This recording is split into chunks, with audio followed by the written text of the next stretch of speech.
Hér er fyrsta æfingin árið 2018. Það er Bláfjallahringurinn, 5,8 km hringur. Og ég er á hring 3. Ég ætla að fara 4, ná yfir 20. Föstudagskvöldið byrjaði rúmlega 4. Þetta er Stóra-Kóngsfell hérna á Drottningu, hérna eru 3 núkar. Svo heitir þetta Strompar hérna, hólarnir hérna. Vonandi næ ég að markmið er að ná allavega 90 km áður, 90 km áður en sumarið er komið.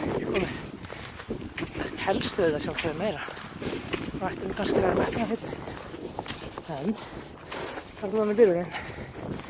Helst hann á 30-40 km æfingu í einu. Jæja, það er samsvöld.